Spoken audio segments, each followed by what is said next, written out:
Miss Kamala's policy proposals because they're all great. Hmm. So I have no. Let's start with this because this is good. So is it still that bad, or am I getting too close to the mic? I guess I'm getting too close to it. I have a habit of doing that, but let's get to that. Next time, this is due dissonance. Next time you say Democrats didn't do anything for you, remember, thanks to Joe Biden, you can score some arthritis meds for a cool $4,695. So these are all the drugs that they negotiated. They're making a big deal out of this because the official White House letterhead. Yeah. So Eliquis for blood clots, list price $521, negotiated price $231. Jardance for diabetes, heart failure, chronic kidney disease, $573 list price, $197 negotiated price. This is still very expensive, but they're running with it. For this medication, Zarleto, I think that's how I pronounce, for blood clots and coronary artery disease, $517. Blood and the negotiated price is $197. Still very expensive. uh, Januvia for diabetes, $527, $113 negotiated price, still very expensive. This medication for diabetes, heart failure, kidney disease is 556. You get the point, but look at these drugs down here. For blood cancers, $14,937, negotiated price $9,319. That's still a lot. That's still very fucking. It's like a quarter savings, not even. And they're acting like this is a historic and this is a big deal. And it's not even for all drugs. These are only the only drugs that were negotiated. Yeah. The other drugs, Stellaria, 18,800 and 13,836. Sorry, negotiated price 4,695. This is for psoriasis, arthritis, Crohn's disease, and colitis. And FIASP, this is for diabetes too, is $119 negotiated price, 495 list price. So I'm assuming this is per bottle. This is per bottle of drugs. Mhm. If it's per bottle, let's say 30 pills or whatever, it's still very expensive. This is all insanely expensive. So yeah, there's nothing to celebrate. This is quite embarrassing, in fact, for Yeah. the administration. But they're gonna keep celebrating it. So hey D, what's going on? Thank you for joining us. Make sure you like. Thank you. It's been a while. I haven't heard from you. Thank you. I mean, I tend to do this or move it in. So I apologize for that with my mic. But yeah, let's get to the actual the vice president's policy proposals because and then I'm gonna break them down and I'm going to eviscerate them. That's what I'm going to do. So this is the first video. Vice President. This is from the Kamala HQ account, as you can see there. Don't There's follow a that account. Kamala HQ Lies account as well. You can go Oh, follow I that. didn't know that. I might follow that one, but Yeah. don't follow this account, by the way. Oh no, no, Yours, no. Vice President Harris. We will end America's housing shortage by building 3 million new affordable homes for the middle class. And why aren't you doing that now? Because We will take down because you have to elect her first, Alex, and then she'll do it. We swear. Okay. Oh, That's how this game is played. barriers and cut red tape, So high. including at the state and local levels.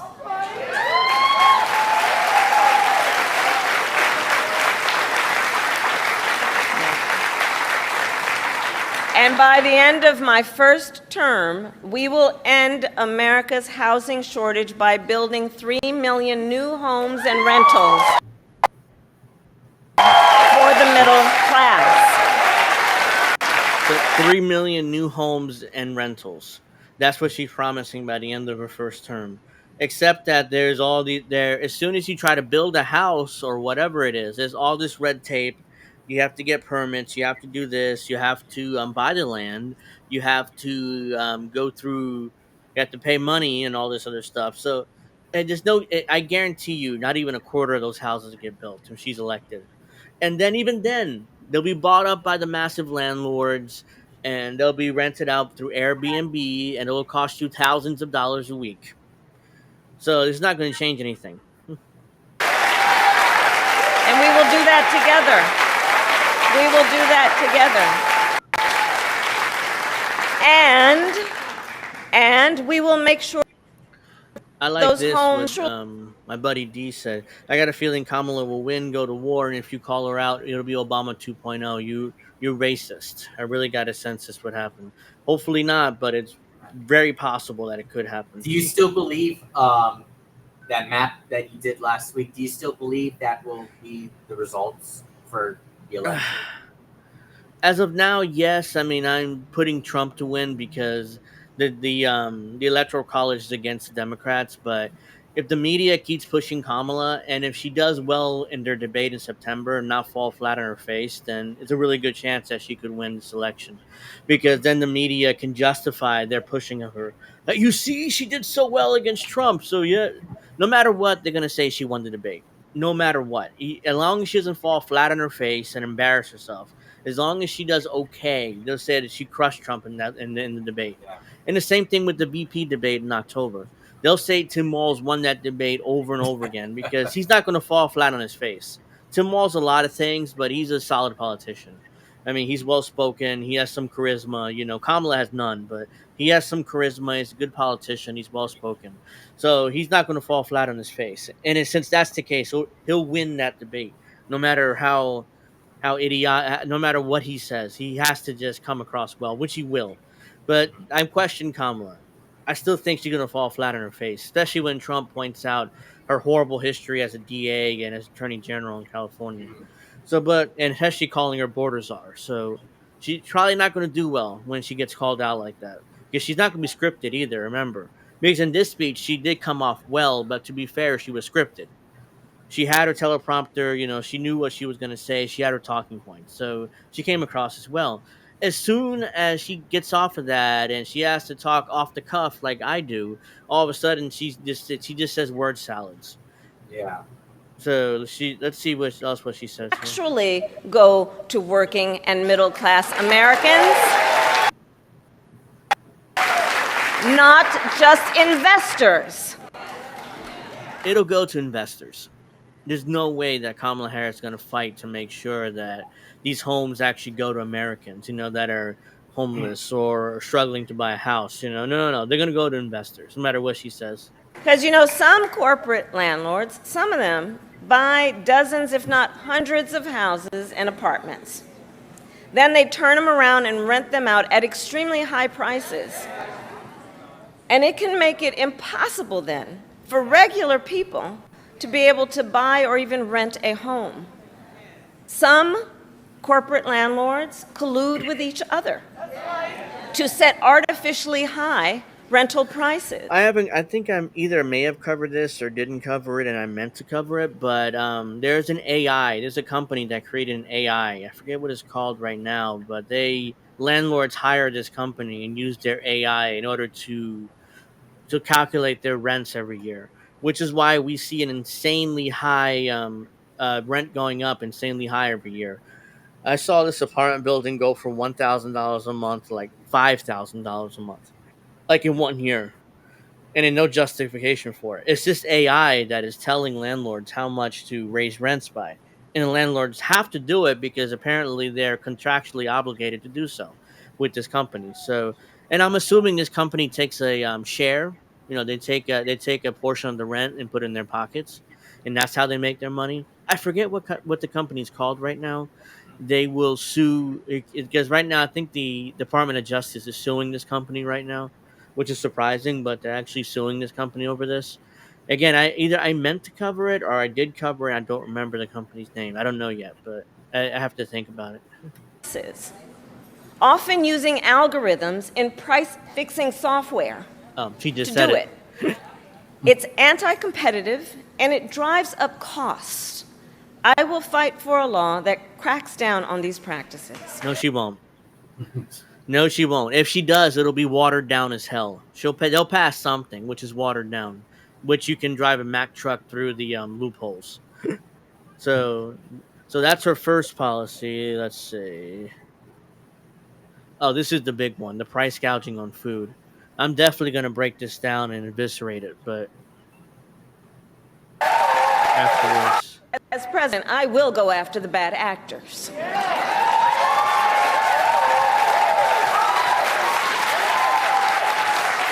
And I will work to pass the first ever federal ban on price gauging on food. No, it's not price gauging. It's price gouging. She butchered that, and she has a teleprompter.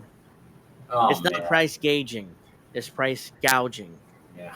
Let's see. Stephanie says, "I'm not sure who voice I want to hear less from the next 4 years, Trump or Harris.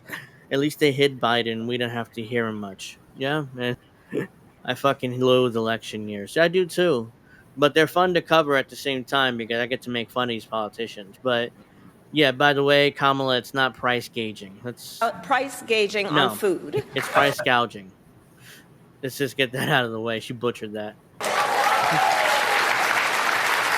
I think her staff. My plan will include As soon as she said that, her staff did this. Like, I guarantee you, because like, come on, we practiced this, and you butcher it like that.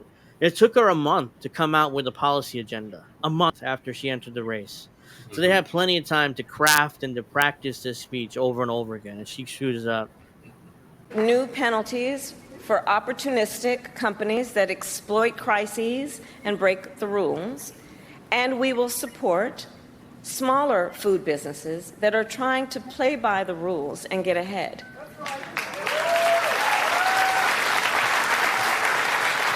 We will help the food industry become more competitive because I believe My cats, by the way. competition, the lifeblood of our economy. More competition means lower prices for you and your families. So that's Kamala Harris's genius idea to cut food gouging, food gauging prices. So yeah, and I'm going to try to break this down. Look, I'm not an economist. I'm not anything like that, but I could tell what's going. I can basically tell you what's going on here. Why are food prices so high? Let's examine this for a second. Partly it's because of inflation. Inflation being so high that everything costs more, like food and like growing the product and the pesticides and whatever they use to protect the food, even though that's poisoning us, which is a whole nother thing. But that's part of their expense too, from uh, from actually um, from actually picking the food, which is pretty cheap because they mostly use illegals. But I digress. That's still an expense, though. From picking the food to putting it in trucks to driving it across the country to protecting to putting it in freezers, depending on what foods we're talking about here, on refrigerators and refrigerated trucks, getting it to distribution centers, packing it, putting it in the proper trucks in order to get to stores around the country, to the workers that put it on the shelves, to finally you get that final price for your food. Whether let's keep it simple, a carton of eggs, a dozen of eggs, it's like, let's say it's $8 for a carton of eggs, which honestly I've seen it that expensive in certain parts of the country. Here in New Jersey, I've seen it as high as like $6 or 6.50. But let's say it's $8. But the administration here, genius here, Kamala Harris, decides to cap the price at, I don't know, $4 or $5. What's going to happen then? Corporations, they lose $2 for every dozen eggs they sell. So what's going to happen is they're going to stop selling eggs because it's not profitable anymore. Or any food in general, they're going to stop selling it because it's not profitable at all. So we're going to have food shortages. It's going to be difficult to get food at stores, and that's brought to you by the Harris Walls administration. And that means if that happens, that's like the worst case scenario. But if that happens, Republicans will rule the White House for decades, kind of like they did post Lyndon Johnson. They ruled the White House from like 69 to like 93. They only had one Democratic president within that 30-year period. But so that's why those policies, the food, the price gouging of food. Yes, and it's also, let's keep it real. It's partly because of higher wages.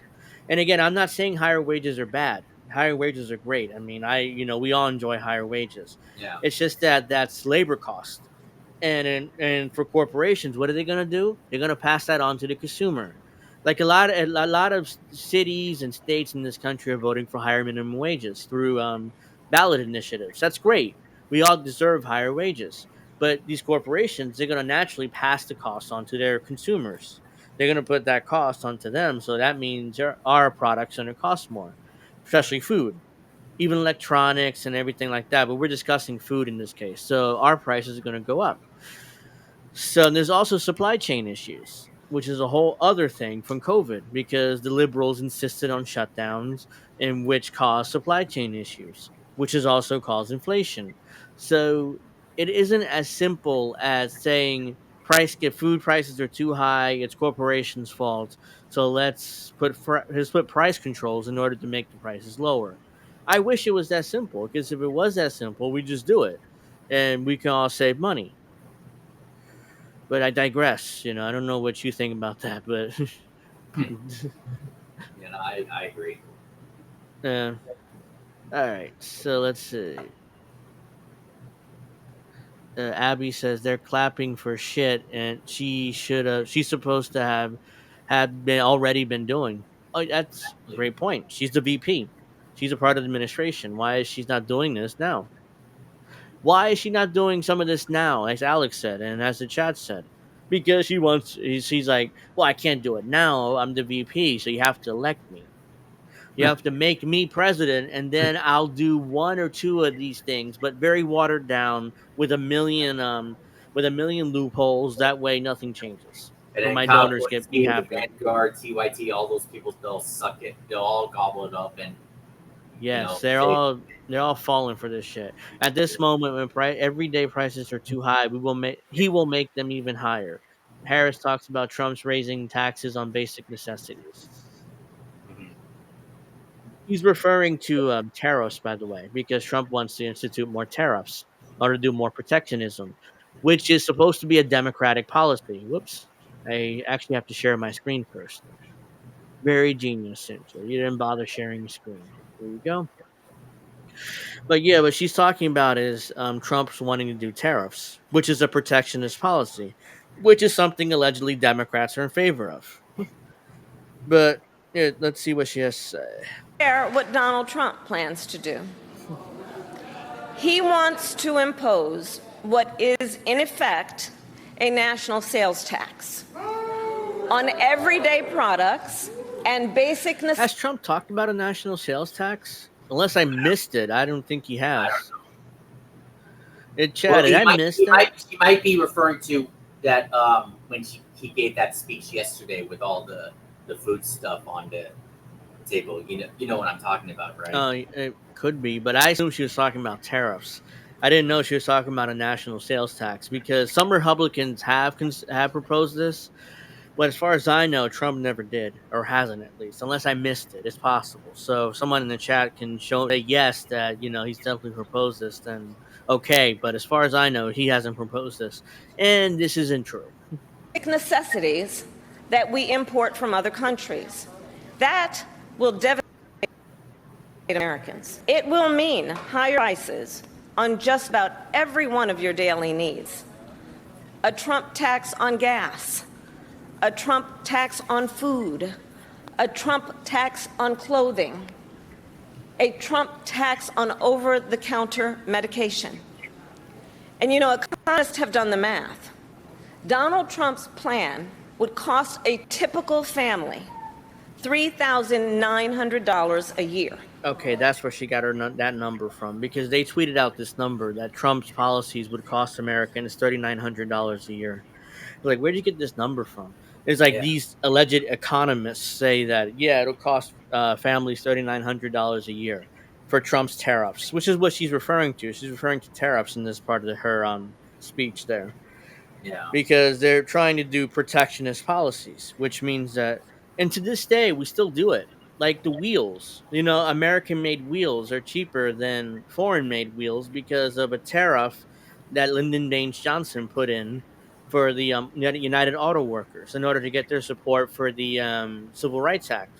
because initially they didn't support it. Okay, what is going to take for you to support it?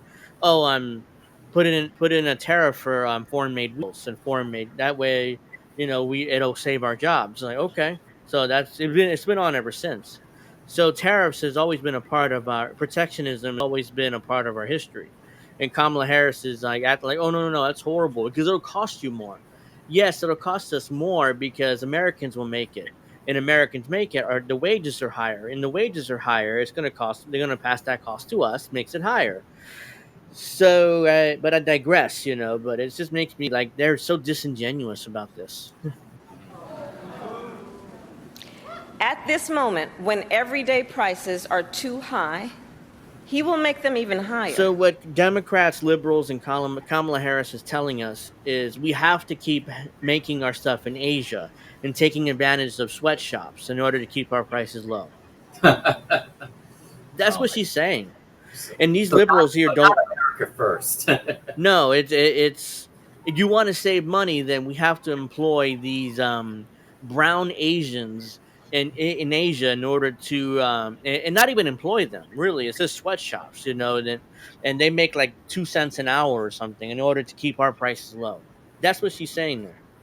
And these liberals are too stupid and they're nodding away. It's like, oh yeah, Trump's gonna cost us more money and stuff. And these are the same assholes who virtue signal about how they want to help brown people in America. Pricks. I already did that. That's the supply chain thing. During Kamala Harris's speech, let's see. Abby says no. From what they're saying, her mom will be gone by the weekend. C'est la vie. Let's. All right. So Kamala Harris is going to attack Donald Trump for not protecting America's supply chains during the pandemic.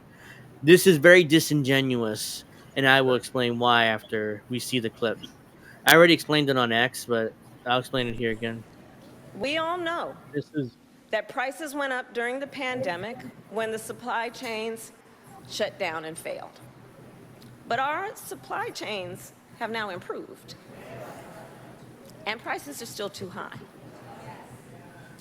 whose fault is that? Yeah, exactly. It's your Exactly. fault and Joe Biden's fault. That price is still too high. Yeah. But she It's acts. like She's gonna kind of, blame. it's like she's kind of admitting it. Yeah, but she's gonna find a way to blame Trump for this stuff. Yeah. she's A loaf of bread costs 50% more today than it did before the pandemic. yes, Ground beef is up almost 50%. yes. Many And you asshole liberals want to kill off a bunch of cows in order to cut the supply of ground beef and make it even more expensive. But again, I digress. It's not. It's not really of the important right big now. food companies are seeing their highest profits in 2 decades. And while many grocery chains pass along these savings, others still aren't. No grocery store is passing on these imagined savings. Everything is still very expensive. Wherever you go in this country for food, still very expensive. What grocery chains are passing on these savings? Not Walmart, not Target, not We have a local grocery chain here in the Northeast called Aldi's. I'm not sure where you have it out there, Alex, but they're No, called Aldi's. I live in LA, so we have Ralph's and um, Okay, so those Costco, local all yeah, those. those local chains, they haven't raised price, they haven't lowered prices either. So what imagined what imagined grocery stores are going to lower prices? Hmm. I would love to hear her explain which ones are lowering prices. Yeah. Look, I know most businesses are creating jobs, contributing to our economy, and playing by the rules. But some are not.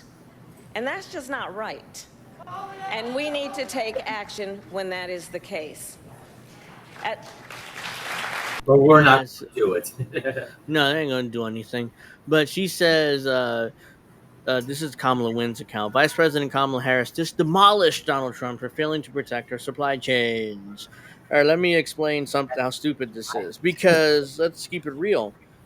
Every U.S. president, every U.S. president, every U.S. politician has had something to do with our failing supply chains during the pandemic. Everyone, everyone that has started outsourcing. Bill Clinton, no, George H.W. Bush tried to do NAFTA, but he couldn't do it. So Clinton Yeah, did it. Let's start with Bush. But Bush Senior, Clinton, Bush Junior, Obama, Trump, and now Biden. They've it's all not. had It's not. something It's to not. do. It's not Bush Junior. Just Well, I never. W did he No, no, did no, no. I mean, they don't call him Bush Junior. That's what I mean. Oh no, they don't. But I just did because that's just first thing that popped in my head. But W definitely did outsource a shit ton. He had policies that like, oh yeah, you can go ahead outsource. I'll give you tax cuts. In fact, if you Yeah, do that.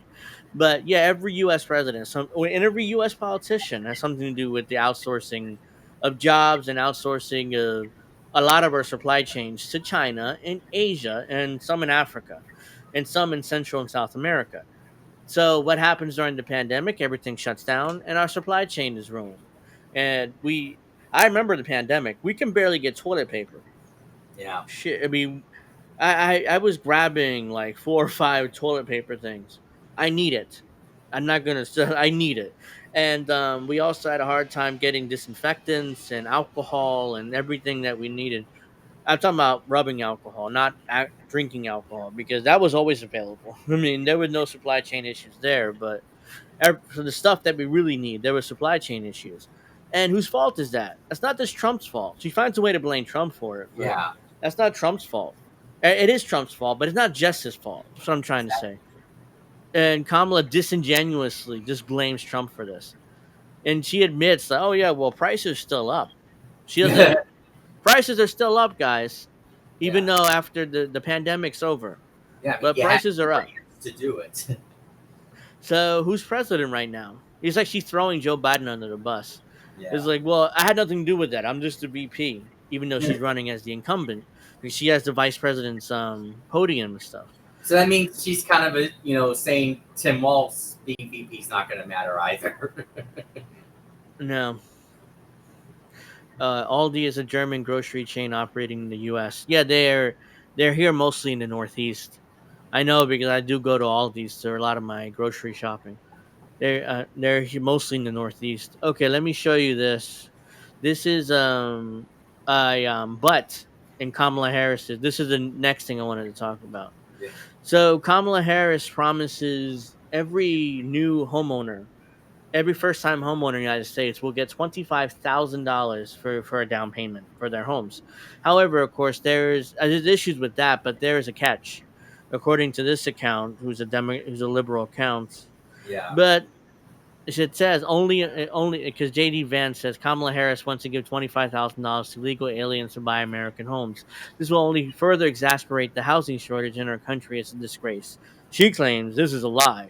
Only American citizens who have paid their rent on time for the last 2 years and are buying their first home are eligible to apply for $25,000 towards a down payment.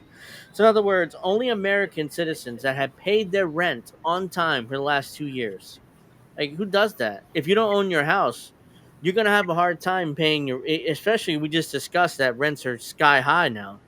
So, in other words, it's like, oh no, not many Americans will be eligible. Then this is definitely means tested to hell. But let's say somehow, even then, let's say that $25,000 is able to do. You're able to do this. This $25,000. That I get it. Let's say as a first time homeowner, I guarantee you what's going to happen is a lot of these homeowners and a lot of these corporate homeowners, especially, will just say, you know what, we're just going to raise all home prices by $25,000. So that eats away this gift that you get from the government. And then you have a 30-year mortgage, which has an interest rate of 6 to 8%. And if you need the government to give you $25,000 for a down payment, that also tells me that you can't afford the home. So you're probably going to lose the house, and then we're going to be in the same mess anyways. Difference is it'll cost us hundreds of millions, if not billions of dollars in taxpayer money. So I'm sorry, this is more virtue signal and grandstanding. This is not going to actually do anything policy wise to get more Americans into homes.